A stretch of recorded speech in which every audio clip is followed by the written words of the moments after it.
Okay, तो good evening guys. Last class में हमने कैश बुक स्टार्ट करा था। एक बार शॉर्ट में रिकैप कर लेते हैं हम लोगों ने लास्ट क्लास में क्या किया था, और उसके बाद एक और क्वेश्चन मैं आपको दूंगा, वो प्रैक्टिस करेंगे, फिर हम नेक्स्ट कॉन्सेप्ट पर बढ़ेंगे। ठीक है, सो लेट्स सी हमने क्या किया था लास्ट क्लास में। So let's quickly recap. हमने पढ़ा था, हमारा जो चैप्टर है उस चैप्टर का नाम है सब्सिडरी बुक पार्ट 1। मैंने आपको डिटेल में बताया था सब्सिडरी बुक होता क्या है। सब्सिडरी बुक जर्नल का ही सब डिवीजन होता है, इसलिए इसे सब डिवीजन ऑफ जर्नल भी बोलते हैं। सब्सिडरी बुक ऐसे ट्रांजैक्शंस के लिए बनाया जाता है जिनका वॉल्यूम बहुत ज़्यादा है, मतलब रिपीटेटिव नेचर की बार बार होती हैं। सो ऐसे ट्रांजैक्शन के लिए हम एक अलग से बुक बना लेते हैं, उसको हम सब्सिडरी बुक बोलते हैं। Different types of subsidiary book बनते हैं। सब्सिडरी बुक पार्ट 1 जो है वो कैश बुक है। कैश बुक के बारे में मैंने आपको डिटेल में बताया था। दो तरीके की कैश बुक होती है, मेन कैश बुक और पेटी कैश बुक। इसमें से हमने मेन कैश बुक के बारे में पढ़ा था। मेन कैश बुक क्या होता है? जो आपके बिजनेस के मेन ट्रांजेक्शन है वो आपके रिकॉर्ड होते हैं, और जो छोटे मोटे ट्रांजेक्शन है वो पेटी कैश बुक में रिकॉर्ड होते हैं। हमने मेन कैश बुक स्टार्ट करा था, जो मैंने आपको बताया था कि 3 मेथड है हमारे पास, जिसमें से तीसरा मेथड हमारे सिलेबस का पार्ट नहीं है। उसके बाद सिंपल कैश बुक शुरू करा था, फर्स्ट वाला, जिसमें हम only and only cash transaction record करते हैं। No bank, no discount, no credit transaction. Format देखा था और एक क्वेश्चन करा था। फॉर्मेट से हमने क्या समझा था? Cash book. अच्छा नहीं, एक इम्पॉर्टेंट चीज जो मैंने यहाँ पर कलर करी थी, ये चीज आप भूलिएगा मत। क्या कि अगर आप कैश बुक बना रहे हैं तो आपको कैश अकाउंट बनाने की जरूरत नहीं है। कैश बुक जर्नल का पार्ट होता है, अकाउंट लेजर का पार्ट होता है, लेकिन कैश बुक अगर आप बना रहे हैं तो आपको कैश का लेजर बनाने की ज़रूरत नहीं है। इसीलिए कैश बुक को हम subsidiary book as well as principal book भी बोलते हैं, क्योंकि लेजर को प्रिंसिपल बुक बोला जाता है। तो यही कैश बुक हमारा सब्सिडरी बुक भी बन जाता है, और यही हमारा प्रिंसिपल बुक भी बन जाता है। फिर मैंने आपको बताया था cash book cash real account है। Debit what comes in, credit what goes out. All the transaction are recorded on the debit side and all the payments on the credit side. Last में हम balance निकाल लेते हैं, और ये जो closing balance होता है उसको नेक्स्ट मंथ, नेक्स्ट वीक, जो भी या नेक्स्ट ईयर, जो भी आपका जहाँ एंड हो रहा है, आप उसे कैरी फॉरवर्ड करके चले आते हैं। जो क्लोजिंग बैलेंस निकालते हैं उसको C बाई डी लिखते हैं, ओपनिंग बैलेंस को B बाई डी लिखते हैं। ठीक है, और जो इम्पोर्टेंट चीज पड़ी थी इसको भी याद रखेंगे कि जो कैश बुक है, कैश बुक का कैश कॉलम, अगर आप प्योर कैश बना रहे हो तो उसका हमेशा डेबिट बैलेंस होता है, उसका कभी भी क्रेडिट बैलेंस नहीं हो सकता। बिकॉज अगर किसी का क्रेडिट बैलेंस है, इट मीन्स क्रेडिट ज़्यादा है, और कैश बुक का क्रेडिट बैलेंस है मतलब क्रेडिट ज़्यादा है, और क्रेडिट मतलब पेमेंट ज़्यादा है।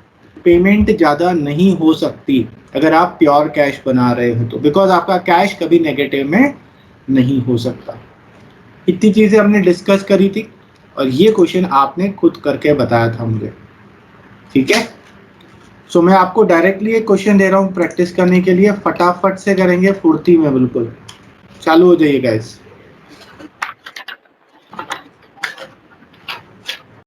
फॉर्मेट में क्या क्या होता था? डेट, पर्टिकुलर, LF, अमाउंट और सर कोई पैसे दे रहा है तो डेबिट अकाउंट में जाएंगे ना? यस पर उसके नाम पे। यस, उसी के नाम पे। आप आगे हमेशा ना जर्नल एंट्री दिमाग में सोचा करो। जैसे तुमको कौन पैसे दे रहा है? हरि कृष्ण नहीं, कौन दे रहा है? मनोहर। तो जर्नल एंट्री क्या करोगे? कैश टू मिस्टर मनोहर। तो आप कैश तो अकाउंट बना ही रहे हो, कैश में कैश का नाम नहीं आएगा, ऑपोजिट नेम आएगा, मिस्टर मनोहर। सो कभी भी कोई दिक्कत हो जर्नल एंट्री मन में सोच लिया करो। सर बोलो।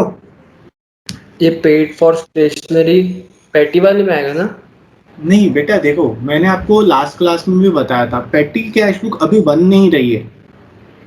तो अच्छा, ये कंपलसरी नहीं है कि हर कोई मेन कैश बुक भी बनाए, पेटी कैश बुक भी बनाए। जो पेटी कैश बुक बना रहे होंगे वो पेटी कैश बुक के पेटी कैश में ट्रांजैक्शन लिखेंगे।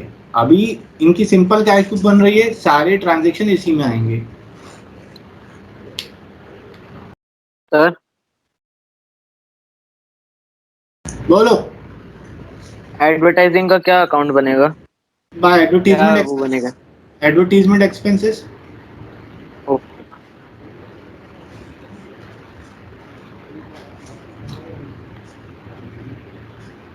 सिंपल सी बात है, आप जर्नल एंट्री करते तो क्या करते, यही करते ना, advertisement expense to cash. Same वही अकाउंटिंग वही है। मैं फिर भी एक बार शॉर्टकट में आपको करके बता देता हूँ। यहाँ पर ईयर कौन सा था, 2018, तो चेंज करने की जरूरत नहीं है। इसको थोड़ा सा फॉर्मेट को बड़ा कर देते हैं और शुरू हो जाते हैं हम लोग। Let's see. सो सबसे पहले हमको क्या दिया हुआ था, अपने को दिया था 1 अप्रैल, और यहाँ पे बिजनेस स्टार्ट करा है तो टू कैपिटल लिख देंगे, क्योंकि अगर जर्नल एंट्री करते हैं तो cash account debit to capital account हो जाता, अमाउंट 80,000। उसके बाद हमको बोला ही बॉट गुड्स, उसने गुड्स खरीदे तो पैसा जाएगा। 3 अप्रैल यहाँ पे लिख लेंगे बाय परचेस अकाउंट, जब भी गुड्स वर्ड आएगा परचेस अकाउंट वर्ड आएगा। कितना अमाउंट था, 50,000। उसके बाद बोला सोल्ड गुड्स फॉर कैश, तो पैसा आएगा 3 अप्रैल, डेबिट साइड पे लिखेंगे टू सेल्स अकाउंट, जब गुड्स आएगा तो सेल्स वर्ड आएगा 40,000।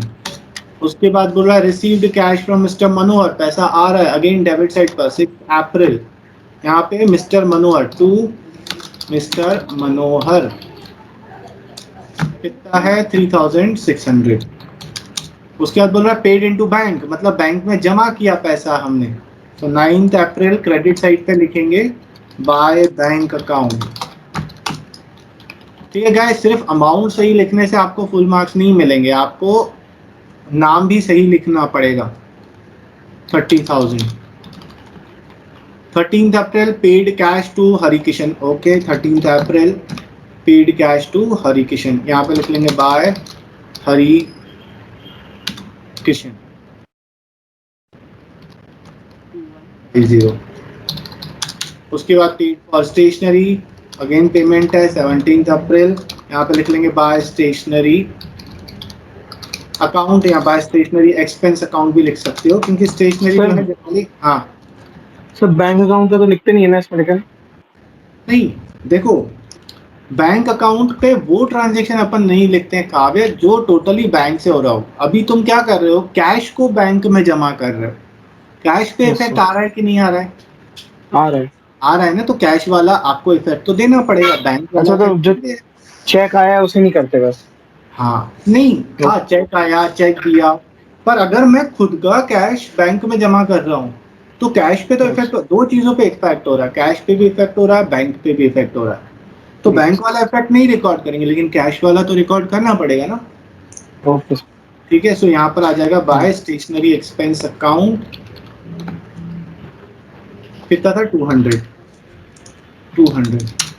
उसके बाद 21 अप्रैल को रिसीव कर रहे हैं, तो 21 अप्रैल को डेबिट साइड में आ जाएंगे। टू कौन है भाई साहब, मिस्टर कैलाश चंद 6,800। उसके बाद है अपना पेड फॉर एडवर्टीजमेंट, तो यहाँ पे लिख लेंगे 22 April by advertisement account,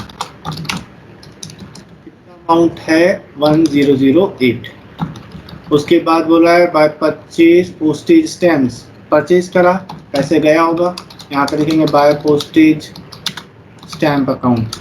sir एक फर्नीचर का अकाउंट रह गया 18 अप्रैल को। ओके ओके ओके यस, तो इसको मैं नीचे कर देता हूँ। यहाँ पे 18 अप्रैल को हमने फर्नीचर परचेज करा था, तो बाय फर्नीचर अकाउंट आएगा।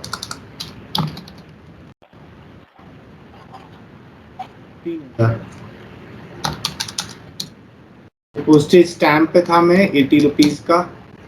और उसके बाद पेड रेंट है तो 28 अप्रैल को यहाँ पर आ जाएगा बाय रेंट अकाउंट 1120।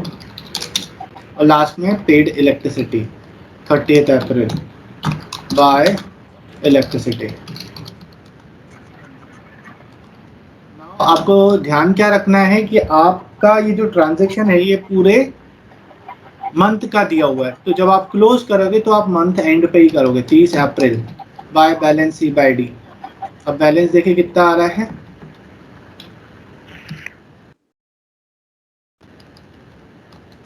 बैलेंस आ रहा है अपना 42842।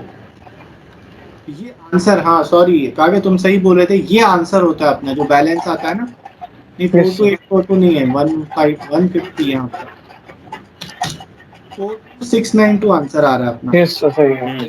ठीक है, क्लियर है? Yes Yes, sir. ओके, तो मैंने आपको गलती से टोटल बता दिया था। आंसर कभी कोई पूछे कैश बुक का तो वो बैलेंस होता है, जितना बैलेंस आया आपका, और इसको आप यहाँ पर ओपनिंग बैलेंस भी बनाकर आएंगे। ठीक है, ओके भाई, ये क्लियर है? सिंपल कैश बुक क्लियर है? Yes, sir. हाँ चलिए बढ़िया, आगे बढ़ते हैं। आगे बढ़ते हैं, हम लोग क्या करेंगे यहाँ पर, सेकंड वाला डबल कॉलम कैश बुक। ये इम्पोर्टेंट है, क्योंकि जब आपका फाइनल एग्जाम होगा ना, सिंपल कैश बुक का क्वेश्चन नहीं आता है, डबल कॉलम कैश बुक का ही क्वेश्चन आएगा आएगा आएगा। ठीक है, और आएगा, श्योर आएगा, कैश बुक का क्वेश्चन श्योर आएगा और डबल कॉलम का ही आएगा। सो प्लीज हम इसको ध्यान से देखेंगे। अब डबल कॉलम कैश बुक का मतलब क्या है कि अब आपकी कैश बुक में, कैश बुक वैसा का वैसा अमाउंट के 2 कॉलम होंगे। सर ये 2 कॉलम किस लिए? बेटा अभी तक आप कौन से ट्रांजेक्शन रिकॉर्ड कर रहे थे? प्योर कैश वाले ट्रांजेक्शन। ठीक, अब हम कौन से ट्रांजेक्शन रिकॉर्ड करेंगे? कैश वाले तो होंगे ही होंगे, साथ में बैंक के ट्रांजेक्शन भी रिकॉर्ड होंगे। मींस अब आपका एक सिंगल कैश बुक जो होगा वो 2 अकाउंट का काम करेगा, कैश बुक, कैश अकाउंट का और बैंक अकाउंट का। मींस अब आप 2 अकाउंट एक साथ बना रहे हैं। कीप योर वीडियो ऑन, बंद नहीं करेंगे, मैं डिस्टर्ब होगा बीच में। ठीक है, सो मैंने क्या बोला, डबल कॉलम कैश बुक में आप 2 अकाउंट, यहाँ एक ही अकाउंट बन रहा था कैश अकाउंट, अब आप कैश और बैंक 2 बनाएंगे। ठीक है, इसमें आपका वी विल रिकॉर्ड कौन सा, transaction of cash and transactions of bank, दोनों के दोनों बनाएंगे हम लोग। तो इसका फॉर्मेट कैसा होगा? सेम वैसा का वैसा ही फॉर्मेट होगा हमारा, सिर्फ बदल क्या जाएगा, बदल जाएगा। अब आपका जो अमाउंट का कॉलम था उसके 2 पार्ट हो जाएंगे। सो डेट कॉलम रहेगा, पर्टिकुलर्स कॉलम रहेगा। सेम, मैंने वाउचर नंबर हटा दिया क्योंकि आप लोग बोल रहे थे सर नहीं लिख पा रहे। बैंक, कैश, डेबिट साइड हो गया, क्रेडिट साइड से डेट, पर्टिकुलर एंड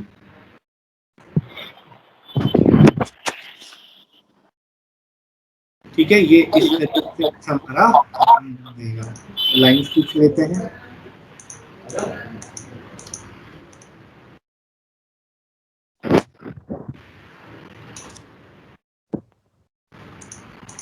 तो बाकी पूरा सेम वैसा का वैसा ही है, सिर्फ अमाउंट का कॉलम जो था वो 2 पार्ट में डिवाइड हो गया आपका। कौन कौन सा? एक बैंक बन गया और एक कैश बन गया। Cash. ठीक है, सो हम बैंक को थोड़ा सा बड़ा कर देते हैं, इधर भी बैंक को थोड़ा सा बड़ा कर देते हैं। जिस जगह से पैसा आए होना चाहिए। हाँ बोलो। चेक नंबर, चेक नंबर बेटा जो अपना वाउचर कॉलम होता है ना, ये वाउचर नंबर इसी में ही आप बाकी सारी डिटेल, वाउचर नंबर का मतलब ही ये होता है कि आप जो ट्रांजैक्शन कर रहे हो उस ट्रांजैक्शन का जो डॉक्यूमेंट्री प्रूफ है वो आप इस वाउचर नंबर में लिखते हो। जैसे आपने ये लिखा बाय परचेज, तो परचेज का बिल खरीदा होगा तुमने, तो वो बिल नंबर वाउचर नंबर में लिखते हो। तुमने किसी से, ये मिस्टर मनोहर ने आपको चेक किया तो मिस्टर मनोहर का चेक नंबर वाउचर नंबर में लिखोगे। सो वाउचर का मतलब ही होता है डॉक्यूमेंट नंबर, मतलब उस पर्टिकुलर ट्रांजैक्शन का जो भी डॉक्यूमेंट्री प्रूफ है उसका जो भी नंबर होगा वो हम यहाँ लिखते हैं वाउचर नंबर। ठीक है मानस? ओके, सो वाउचर नंबर सिर्फ मैंने स्पेस को बचाने के लिए यहाँ पर छोड़ दिया। हमें लिखना है तो देखिए रियल लाइफ में तो कॉलम होता है, बट यहाँ पर हम थियोरेटिकली हैं, हमें पता है वाउचर नंबर में मिलेगा नहीं, तो हम अपनी स्पेस को बचाने के लिए नहीं भी बनाएंगे तो भी चलेगा। सिर्फ हमारे नहीं, आपकी टीचर भी बोल देगी, क्योंकि हमें पता है ना वो खाली ही रहेगा। ठीक है, समझ में आया? ओके, अब हम क्या करेंगे, सारे बैंक और कैश ट्रांजैक्शन दोनों के दोनों हम यहाँ रिकॉर्ड करते जाएंगे। तो अब हम क्या करेंगे इसको समझने के लिए, तो मैं क्या करता हूँ, एक क्वेश्चन नया लेकर आ जाता हूँ कहीं से।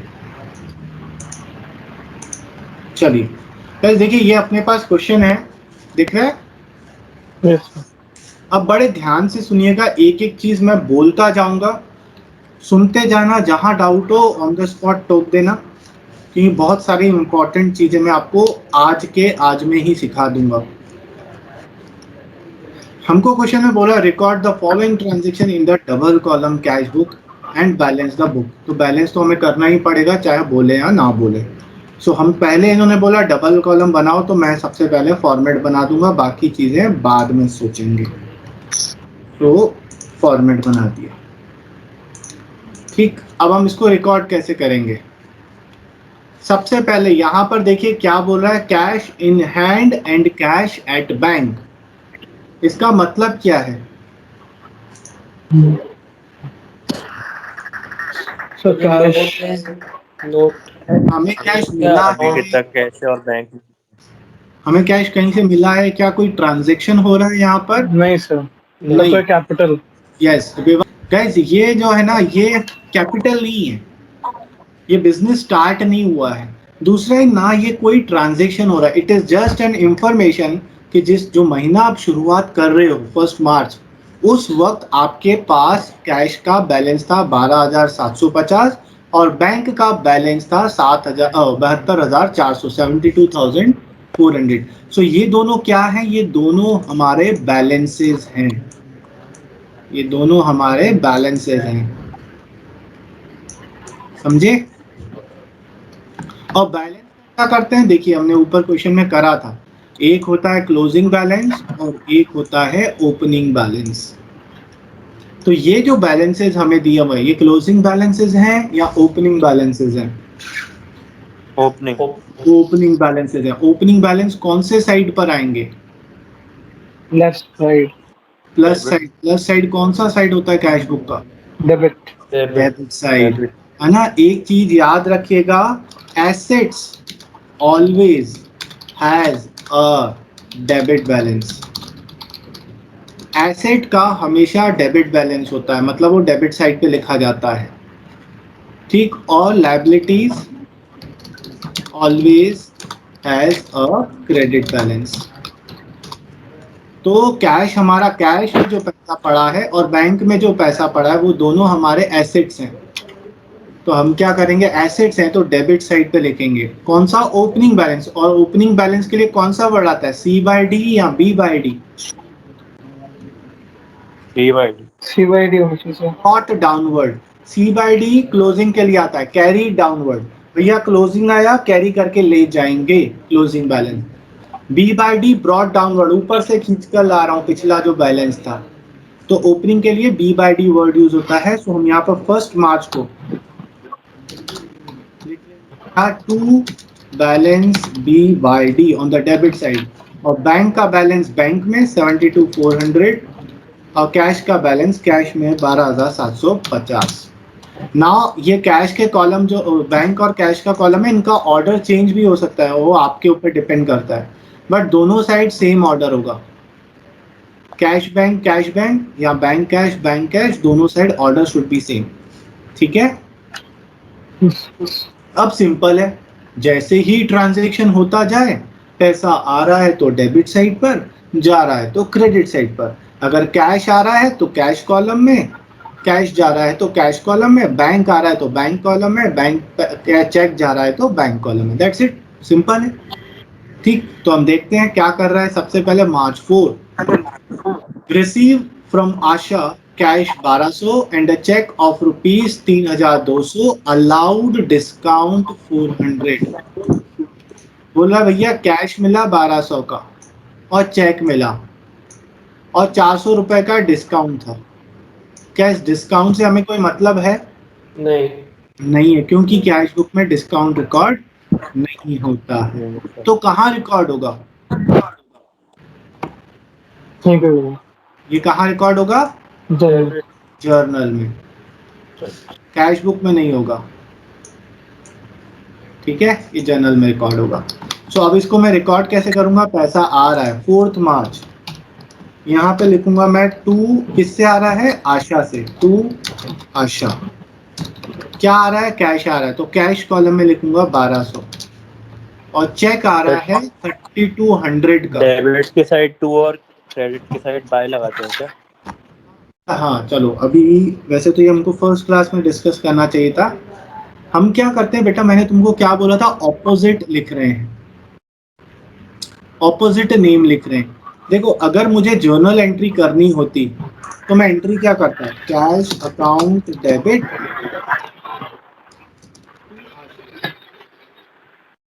यही जर्नल एंट्री होती भावेश। हाँ। अब देखो, तुम कैश बुक बना रहे हो मतलब कैश अकाउंट बना रहे हो, तो कैश अकाउंट के अगर मैं डेबिट साइड कोई चीज लिख रहा हूं मतलब कैश अकाउंट तो डेबिट हो गया। पर डेबिट हुआ क्यों है? आशा के कारण, और आशा क्या हो रही है? क्रेडिट। इसलिए नेम जो है वो हमेशा ऑपोजिट लिखते हैं। कैश के डेबिट साइड पे लिखा मतलब कैश तो डेबिट हो ही गया, और ऑपोजिट नेम क्रेडिट है इसलिए हमने टू आशा लिखी। ठीक है।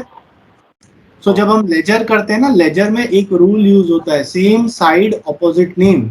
Again same side opposite name, आपके स्कूल में टीचर सिखा रही है ना लेजर, तो लेजर का एक रूल याद रखिएगा, सेम साइड ऑपोजिट नेम। जिस चीज का लेजर बना रहे हैं, जिस चीज का अकाउंट बना रहे हैं, उसके सेम साइड पर लिख लीजिए, लेकिन नाम हमेशा ऑपोजिट वाला लिख लीजिए। अब इसके पीछे लॉजिक क्या है? इसके पीछे लॉजिक ये है कि अगर मैं कैश बुक बना रहा हूँ, कैश अकाउंट बना रहा हूँ, और उसके डेबिट साइड पर मैं कैश ही लिखूंगा, तो मुझे पता कैसे चलेगा कि ये पैसा कहाँ से आ रहा है या कहाँ से जा रहा है?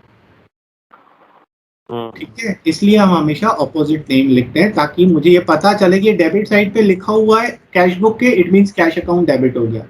क्रेडिट क्या हुआ होगा? To Asha. क्लियर है भावेश? ओके। सो हम आधे में थे, क्या बोला था? Receive from Asha cash ₹1200 and a cheque of ₹3200 allowed discount. Account नहीं लगाएंगे नाम के आगे?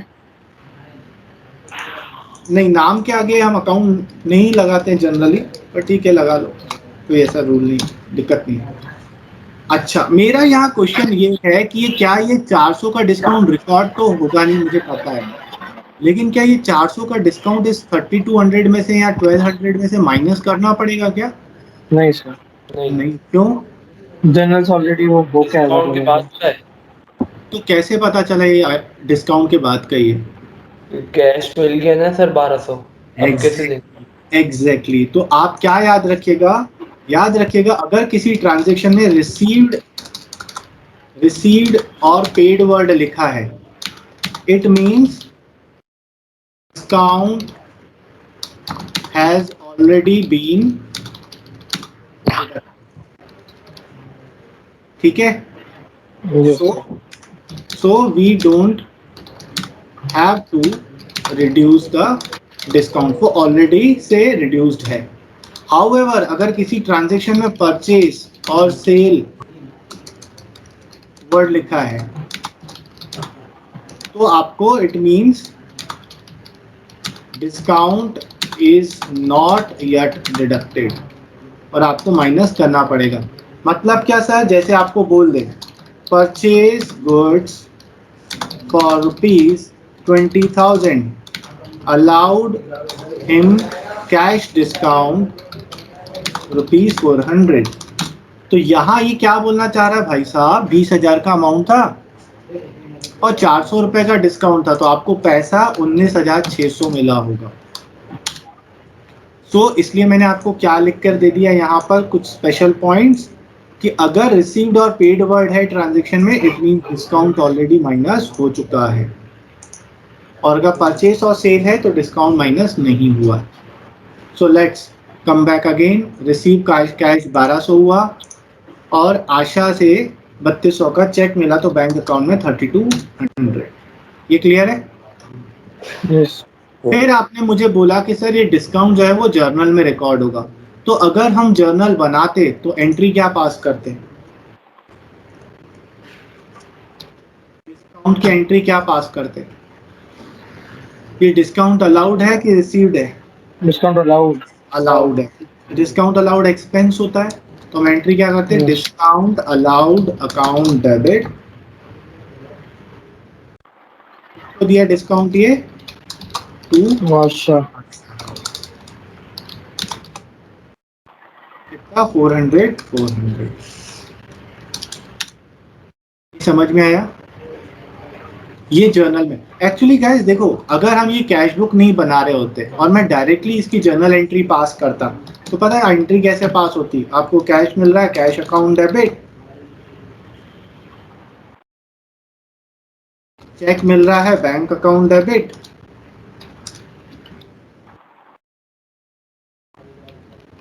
बैंक अकाउंट डेबिट, और कैश और बैंक हमने जर्नल एंट्री में सीखा था, कैश और बैंक को डिस्काउंट फॉलो करता है, तो यहाँ पे डिस्काउंट अकाउंट अलाउड अकाउंट लिखते हैं, डेबिट आशा करते हैं।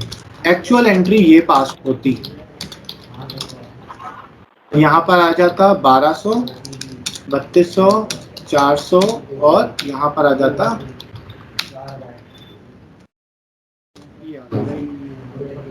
बट क्योंकि गैस हम लोग कैश बुक बना रहे हैं इसलिए ये जो कैश और बैंक है ये तो कैश बुक में रिकॉर्ड हो गया,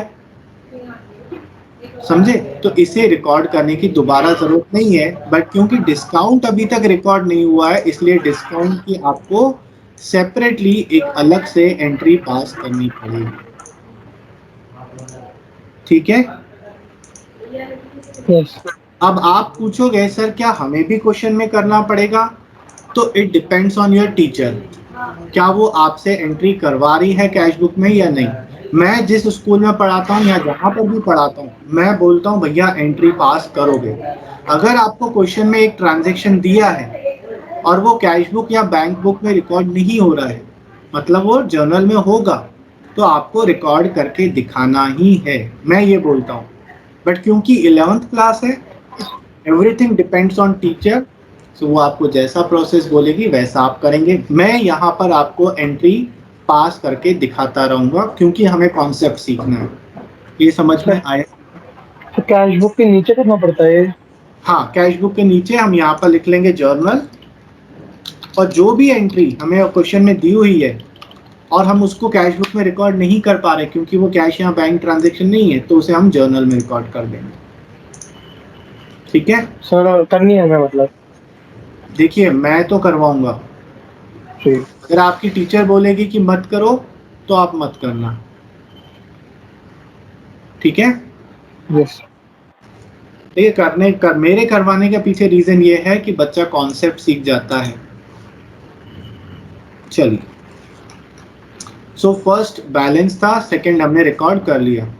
मार्च 7 paid salary to staff by cheque. अब हमने पेमेंट किया तो क्रेडिट साइड पे जाएंगे, लिखेंगे 7 मार्च और क्या पे करा? सैलरी, तो बाय सैलरी एक्सपेंसेस या बाय सैलरी अकाउंट, और क्योंकि चेक से पेमेंट किया इसलिए बैंक कॉलम में लिख लेंगे 25,600। ठीक है? Yes okay. यस अब उसके बाद हमारी एक एंट्री हो रही है मार्च 9 की। ये एंट्री मैं हाल फिलहाल स्किप कर रहा हूँ। ठीक है, ये वाली एंट्री मैं हाल फिलहाल स्किप कर रहा हूँ क्योंकि मुझे अभी कुछ बताना है, ये एंड में करूँगा मैं, तो मैं यहाँ पर स्पेस छोड़ देता हूँ। मैं डायरेक्टली करता हूँ 12th मार्च की entry. March 12 interest paid by bank on bank balance. इसका मतलब क्या है? सर बैंक में पैसा उसके तो वो होता है ना, इंटरेस्ट मिलता है सर। अच्छा, आप क्या बोल रहे थे? बैंक को इंटरेस्ट मिलता है सर अपने बैलेंस पे। बैंक को मिलेगा कि आपको मिलेगा? नहीं, अपन को अपने अकाउंट में। बैंक देगा हमें। यस तो सर। बैंक क्या करेगा? हमारे अकाउंट में जमा कर देगा। यस और नो? Yes sir. तो ये वाला ट्रांजैक्शन रिसिप्ट का है कि पेमेंट का है? रिसिप्ट। रिसिप्ट का। मैंने ये आपको क्यों समझाया इस तरीके से, क्योंकि जब बच्चे यहाँ पेड वर्ड देखते हैं तो उनको लगता है पेमेंट है, पर ये पे कौन कर रहा है? बैंक कर रही है। किससे कर रही है? हमारे बैंक बैलेंस। मतलब बैंक हमें पैसा देगी तो मेरे को मेरे बैंक अकाउंट में वो डिपॉजिट कर देगी, जमा कर देगी। तो ये रिसिप्ट का ट्रांजैक्शन है। तो मैं क्या करूंगा, जाऊंगा रिसिप्ट साइट पर, यहाँ पे लिखूंगा 12 मार्च और लिखूंगा क्या दिया, टू इंटरेस्ट। और क्या बैंक इंटरेस्ट आपको कैश में देती है कि डायरेक्टली आपके बैंक अकाउंट में जमा करेगी? Bank account. बैंक अकाउंट में। तो आपको बैंक कॉलम में ही लिखना पड़ेगा 1200। ठीक है, क्लियर है? Yes sir. ओके। उसके बाद 16 मार्च, याद रखिएगा मैंने 9 मार्च वाला ट्रांजैक्शन छोड़ के रखा हुआ है। 16 मार्च, परचेज फर्नीचर इन कैश। तो मैं क्या करूंगा, यहाँ पर लिख लूंगा परचेज फर्नीचर इन कैश। तो पेमेंट किया होगा, तो 16 मार्च को यहाँ लिख लूंगा बाय फर्नीचर। परचेज नहीं लिखेंगे, परचेज गुड्स में लिखते हैं। तो बाय फर्नीचर अकाउंट, और क्योंकि कैश में पेमेंट किया है तो कैश कॉलम में 16,500। कैश कॉलम में 16,500। यस। 21 मार्च, पेड मोहन बाय चेक। हमने पेमेंट किया मोहन को और 100 रुपए का डिस्काउंट रिसीव किया। 10,900 का हमने पेमेंट किया है। तो ये 10,900 में से 100 माइनस करने हैं क्या हमको? नहीं सर। नहीं, क्योंकि पेड वर्ड है लिखा हुआ, मतलब इसमें से ऑलरेडी माइनस हो चुका है। सो हम क्या करेंगे, क्रेडिट साइड पे जाएंगे, लिखेंगे 21 मार्च, यहाँ लिखेंगे किसको पेमेंट किया, मोहन कंपनी को। तो बाय मोहन एंड कंपनी, यहाँ पे लिख लेंगे 10,900। चेक वाले बैंक वाले कॉलम में 10,900। अब ये डिस्काउंट की एंट्री भी हमें करनी पड़ेगी। कोई मुझे बताएगा क्या होगी डिस्काउंट की journal entry? Discount received account credit होगा सर ये। यस, सोचने का यही तरीका हमें काव्य रखना है। सर डिस्काउंट रिसीव है मतलब इनकम है, इनकम को क्रेडिट किया जाता है तो डिस्काउंट तो क्रेडिट हो जाएगा। डेबिट कौन होगा? Mohan and company. Yes exactly, perfect. तो मैं क्या करूंगा, नीचे यहाँ पर एंट्री करूंगा 21 मार्च को। बहुत बढ़िया काव्य, खुश कर दिया। तो यहाँ हम एंट्री करेंगे Mohan and company account, debit to discount received account. जितना डिस्काउंट था उतना अमाउंट लिख लेंगे। मैं फॉर्मेट नहीं बना रहा हूँ इसलिए कलर कर दे रहा हूँ। ये क्लियर है सबको? ओके। किसी को डाउट 21 मार्च वाले में? नहीं। नहीं। फिर है मार्च 24, proprietor withdrew from office cash for his personal use. ये कौन सा ट्रांजैक्शन है?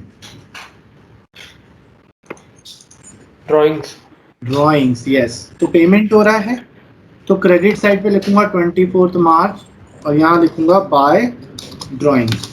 कैश निकाला कि बैंक में से पैसा निकाला? कैश। कैश निकाला हुआ, लिखा हुआ है कि he withdrew cash 11,600, cash column में आ जाएगा। सिंपल। फिर बोला है sold goods to Manoj for cash, तो पैसा आएगा कि जाएगा? आएगा। क्योंकि सेल किया है। तो 29 मार्च क्या लिखूंगा यहाँ पर? To sales account.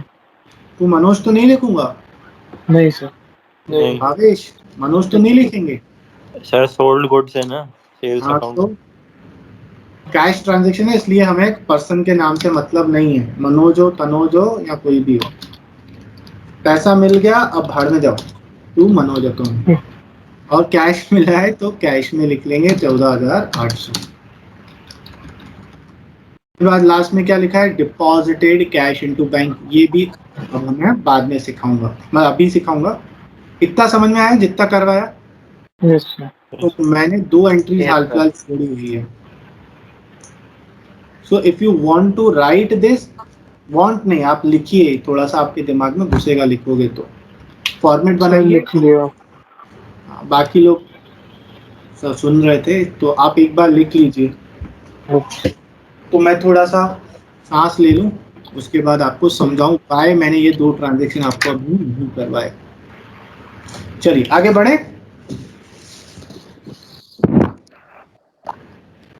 Yes sir. Okay guys, आप ध्यान से सुनिएगा। मैं कैश बुक का सबसे इम्पोर्टेंट टॉपिक पढ़ा रहा हूं आपको, और इसी की इसमें से थ्योरी भी आता है, और इसी का डबल कॉलम कैश बुक इसीलिए थोड़ी सी डिफिकल्ट या थोड़ी सी स्पेशल हो जाती है। ठीक, तो give attention to this now. हम लोग क्या सीख रहे हैं गाइस? हम लोग सीख रहे हैं कॉन्ट्रा एंट्री। थोड़ा सा जूम कर देता हूं ताकि आप प्रॉपर्ली देख पाए। कॉन्ट्रा एंट्री, कॉन्ट्रा एंट्री क्या होता है? यही डबल कॉलम कैश बुक का सबसे स्पेशल चीज है। अब इसमें क्या स्पेशल चीज है? कॉन्ट्रा एंट्री होता क्या है? कॉन्ट्रा एंट्री एक ऐसा ट्रांजैक्शन होता है जो आपकी कैश बुक के दोनों साइड को इफेक्ट करता है। ओ माय गॉड, क्या बोल दिया सर? सुनो, आप कोई भी ट्रांजैक्शन करते हो तो वो कैश बुक के किसी भी एक साइड पे लिखा जाता है, या तो डेबिट साइड पे या तो क्रेडिट साइड पे। यस और नो? Yes sir. Yes. पर Yes. कॉन्ट्रा एंट्री एक ऐसा ट्रांजैक्शन होता है जो आपकी कैश बुक के दोनों साइड को इफेक्ट करता है। It is a transaction which affect both sides of the cash book. Sir ये कैसे हो सकता है? आप अगर कोई ट्रांजैक्शन करोगे तो उसमें एक दूसरा अकाउंट होगा और दूसरा दूसरा अकाउंट होगा, दो अलग अलग अकाउंट होगा। कोई एंट्री ऐसे तो पास होती नहीं, cash account debit to cash account, purchase account debit to purchase account, sales account debit to sales account. ऐसा कोई एंट्री तो होता नहीं है, तो दोनों साइड कैसे इफेक्ट होगा? लेकिन होगा। क्यों? क्योंकि जब आप डबल कॉलम कैश बुक बनाते हैं, जब आप डबल कॉलम कैश बुक बनाते हैं तो आप 2 अकाउंट एक ही फॉर्मेट में बना रहे हैं। कौन कौन सा? बैंक और कैश। तो अगर कोई ऐसा ट्रांजैक्शन है जो बैंक के दोनों कैश बुक के दोनों साइड को अफेक्ट कर रहा है, उसे आप कॉन्ट्रा एंट्री बोलोगे। मतलब वो कैश को भी अफेक्ट करेगा, बैंक को भी अफेक्ट करेगा। तो हो सकता है बोलो सर एक ट्रांजैक्शन हमने ये वाला भी किया था जिसमें बैंक भी अफेक्ट हो रहा है और कैश भी अफेक्ट हो रहा है, बट गाइस दोनों सेम साइड पर है। मैं क्या बोल रहा हूं? That cash book Contra entry एक ऐसा ट्रांजैक्शन होता है जो आपकी कैश बुक के दोनों साइड को अफेक्ट करता है। सिर्फ दोनों अकाउंट को नहीं, दोनों साइड को अफेक्ट करता है। मतलब एक सिंगल ट्रांजैक्शन डेबिट साइड पर भी रिकॉर्ड होगा, क्रेडिट साइड पर भी रिकॉर्ड होगा। उसी को कॉन्ट्रा एंट्री बोलते हैं। समझ में आया? तो सर Yes, sir. ऐसे कौन से ट्रांजैक्शन होते हैं? सिर्फ ऐसे 2 ही ट्रांजैक्शन हैं। पहला, डिपॉजिटेड कैश इनटू बैंक। आपने बैंक में कैश डिपॉजिट किया। अगर मैं इसकी जर्नल एंट्री पास करूं तो क्या जर्नल एंट्री होगी? Cash account debit to bank, Bank debit. Bank account debit to हाँ, क्योंकि बैंक में रिसीव हो रहा है, bank account debit to cash To account. cash. तो अगर आप इसको ध्यान से देखो तो ये बैंक को भी इफेक्ट कर रहा है और कैश को भी इफेक्ट कर रहा है। बैंक डेबिट हो रहा है, कैश क्रेडिट हो रहा है। तो अगर कहीं ना कहीं मैं इसे कैश बुक में रिकॉर्ड करूंगा तो बैंक के डेबिट साइड पे लिखना पड़ेगा और कैश के क्रेडिट साइड पे लिखना पड़ेगा। और जब आप डबल कॉलम कैश बुक बनाते हो तो बैंक और कैश सेम ही फॉर्मेट में बनता है। तो ये एक ऐसा ट्रांजैक्शन है जो आपके दोनों साइड को इफेक्ट कर रहा है। यस और नो? Yes sir. सर ये रिकॉर्ड कैसे होगा? ये रिकॉर्ड कैसे होगा? तो ध्यान से सुनिएगा। अगर आपको ये ट्रांजैक्शन आए ना तो रफ में साइड में शॉर्टकट में एंट्री करके रख लीजिएगा। क्या? ऐसी शॉर्टकट में अपने रिमेम्बरेंस के लिए B2C। अब क्या करेंगे? आप देखेंगे बैंक क्या हो रहा है? डेबिट। समझिए 400 हो रहा है। बी क्या हो रहा है? डेबिट हो रहा है। तो बी के डेबिट साइड पे जाऊंगा। बी मतलब बैंक, बैंक के डेबिट साइड पे जाऊंगा। ये देखिए ये डेबिट साइड है, इसमें बैंक कॉलम में आऊंगा और यहाँ पर लिख लूंगा 400। यहाँ पर लिख लिया मैंने 400, ये मैं मार्क कर देता हूँ क्योंकि बैंक डेबिट हो रहा है, लेकिन नाम यहाँ पर्टिकुलर्स में मैं ऑपोजिट वाला लिखूंगा, टू कैश अकाउंट। ये समझ में आया? यस क्योंकि नेम हम हमेशा ऑपोजिट, बैंक डेबिट हो रहा था इसलिए बैंक के डेबिट साइड पे लिखा, लेकिन नाम क्या लिखा है, नाम मैंने यहाँ पर ऑपोजिट वाला लिखा है, क्योंकि जब हम लेजर बनाते हैं या सब्सिडी बुक बनाते हैं तो नेम हमेशा ऑपोजिट लिखते हैं। और इसके अलावा आप क्या करोगे, यहाँ पर एलएफ वाले कॉलम में आप सी का ठप्पा लगा दोगे।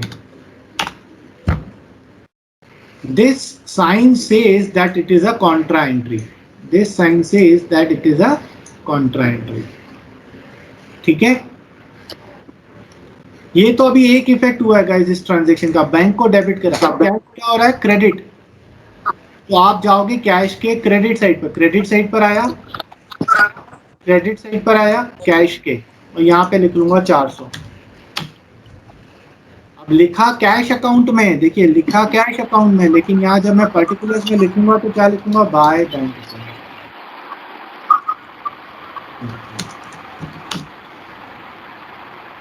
सर यही है वो मार्च 9 वाला ट्रांजैक्शन। हाँ हाँ ठीक है, और इसके आगे भी मैं सी का ठप्पा लगा दूंगा। This shows that it is a Contra entry. Actually ये ठप्पा क्यों लगाते हैं, वैसे तो एलएफ में लेजर का पेज नंबर आता है, लेकिन कैश और बैंक दोनों एक साथ बन रहे हैं तो उसका पेज नंबर तो कुछ होगा ही नहीं, इसलिए हम सी का ठप्पा लगा देते हैं, विच रिप्रेजेंट्स कि भाई साहब ये कॉन्ट्रा एंट्री है और इस एंट्री का दूसरा इम्पैक्ट हमको क्रेडिट साइड पर दिख जाएगा।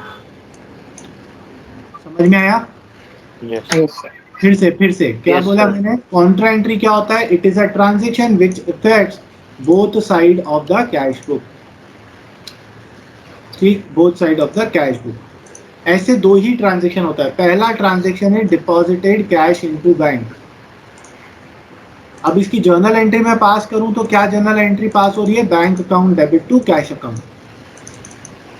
तो ये बैंक और कैश दोनों को इफेक्ट कर रहा है। तो मैंने एंट्री कैसे करी, मैंने मन में एंट्री सोची, बैंक डेबिट हो रहा है, ओके तो चलिए बैंक के डेबिट साइड पे चलते हैं, लिख दिया मैं, लेकिन नाम ऑपोजिट लिखा और सी का ठप्पा लगा दिया। फिर इसी ट्रांजैक्शन में कैश क्रेडिट हो रहा है, ओके तो कैश के क्रेडिट साइड पर चलिए और यहाँ नेम ऑपोजिट लिख लीजिए बाय बैंक और सी का ठप्पा लगा दीजिए। So this is a transaction which affects both side of the. Sir ये सी क्यों लिख रहे हैं? सी अभी वही तो बताया बेटा, सी मींस इट रिप्रेजेंट कि ये कॉन्ट्रा एंट्री है। अब वैसे क्या होता है, एलएफ में तो आप लिखते हो ना, एलएफ में आप पेज नंबर लिखते हो अकाउंट का, यस सर। लेकिन यहाँ तो दोनों चीजें सेम ही पेज पर बन रही है ना, यस सर। तो इसका कोई अलग से तो एलएफ होगा ही नहीं, इसलिए हम यहाँ पर सी का ठप्पा लगा देते हैं। क्लियर है? Yes sir. ओके, उसके बाद दूसरा कौन सा ट्रांजैक्शन होगा, ऑपोजिट ट्रांजैक्शन इसका, withdrawn cash from bank for office use. Personal use नहीं, पर्सनल यूज वाला कॉन्ट्रा एंट्री नहीं होता है, क्योंकि उसकी एंट्री ड्रॉइंग बैंक होगी। ठीक है, ये क्या निकाला आपने, विड्रॉ करा है cash from bank for office use, आपने बैंक में से कैश निकाल कर लेकर आ गए, तो आप यहाँ एंट्री क्या करोगे, cash account debit, cash account debit to bank.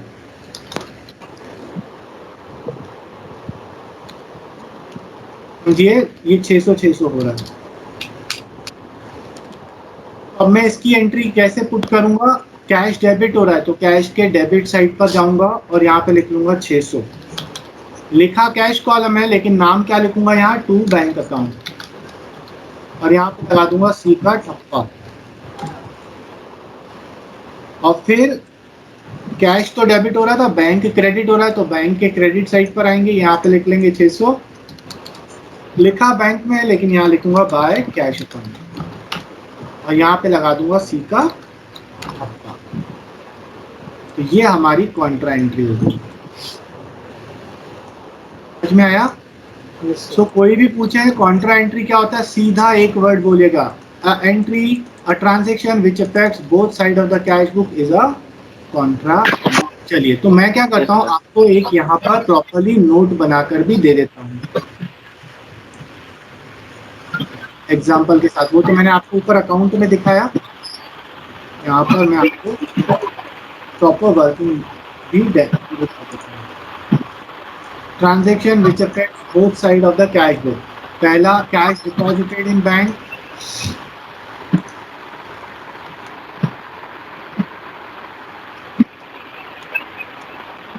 वो ट्रांजेक्शन लिखे और दोनों को मैंने यहाँ नीचे पुट करके दिखाया। देखो, कैश क्रेडिट हो रहा है क्योंकि आपने जब बैंक में कैश डिपॉजिट किया तो बैंक डेबिट होगा, कैश क्रेडिट होगा। तो कैश क्रेडिट हो रहा है तो मैं गया कैश के क्रेडिट साइड पर, मैंने 5,000 लिख दिया यहाँ पर, लेकिन नाम आप ऑपोजिट वाला लिखोगे, ठीक है? नाम ऑपोजिट, यहाँ पे सी का ठप्पा लगा। फिर बैंक डेबिट हो रहा है तो बैंक के डेबिट साइड पर 5,000 लिख दिया, लेकिन नाम मैंने क्या लिखा, ऑपोजिट वाला लिखा है। लिखा बैंक में लेकिन नाम ऑपोजिट वाला लिखा और सी का ठप्पा लगा दिया। फिर सेकंड ट्रांजैक्शन में क्या हो रहा है, कैश विड्रॉन। तो अब कैश डेबिट हो रहा है और बैंक क्रेडिट हो रहा है। तो कैश डेबिट हो रहा था तो कैश के डेबिट साइड पर आया और यहाँ पे लिख लिया 10,000। लिखा कैश कॉलम में है लेकिन नाम उल्टा, द टू बैंक और सी का ठप्पा। और बैंक क्रेडिट हो रहा था तो बैंक के क्रेडिट साइड पर आया, 10,000 लिखा।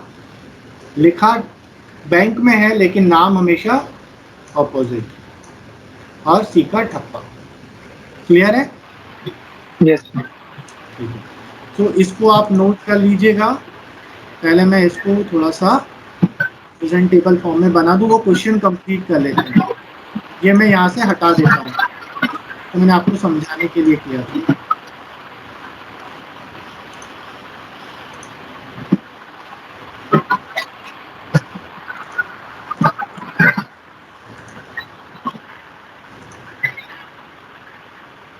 तो समझाने के लिए किया, इसको भी हटा देता हूँ।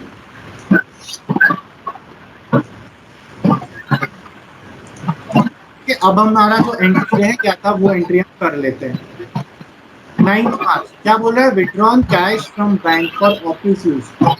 तो इसका जनरल एंट्री क्या होगा, कैश निकाला हमने बैंक से तो हमारे पास कैश आएगा, तो कैश डेबिट होगा।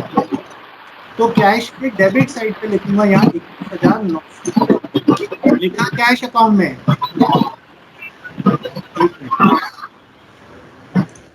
लिखा कैश अकाउंट में है लेकिन यहाँ पे नाम लिखूंगा टू बैंक अकाउंट और यहाँ पे लगा दूंगा सी का ठप्पा और 9th मार्च का डेट।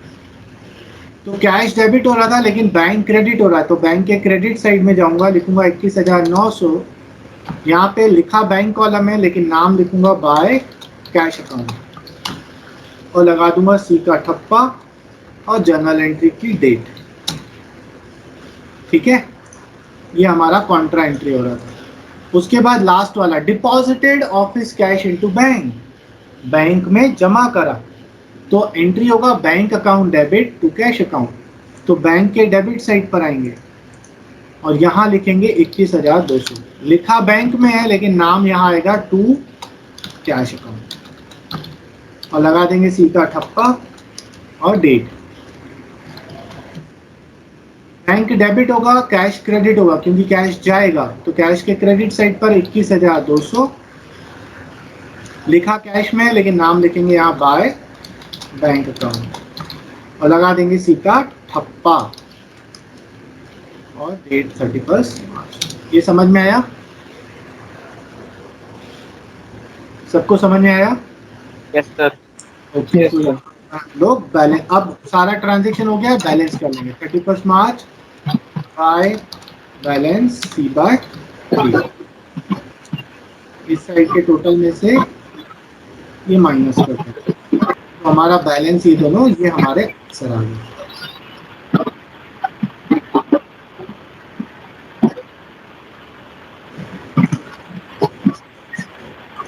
ठीक है, तो यू वांट टू नोट या फिर आप डाउनलोड कर लोगे? आज क्लास में हम इतना ही करेंगे। सर वो भी लिखना है। होमवर्क भी नहीं दूंगा, डायरेक्टली क्वेश्चन जो है होमवर्क हम लोग नेक्स्ट क्लास में करेंगे। आप बोलो। सर वो भी लिखना है, बोरोड डाउनवर्ड जो होता है, brought downward balance. Yes yes, वो आपको लिखना पड़ेगा, हमेशा लिखना पड़ेगा वो। ऐसे मैं कॉपी करके ले आता हूं।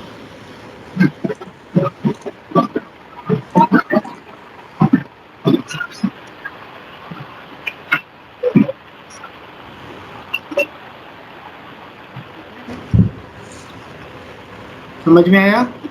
सर ये 8 नवंबर कैसे हो गया? हाँ सर। 31 मार्च करना।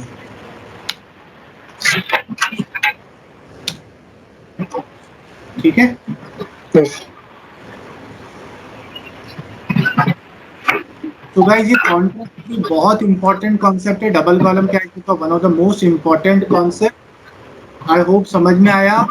एक बार Yes, और sir. इसको रिकैप कर लीजिएगा। नेक्स्ट क्लास में शॉर्ट में हम फिर से डिस्कस करेंगे, और कोई डाउट है तो पूछ लीजिएगा। तो आज की क्लास हम यही खत्म करते हैं। जय श्री राम।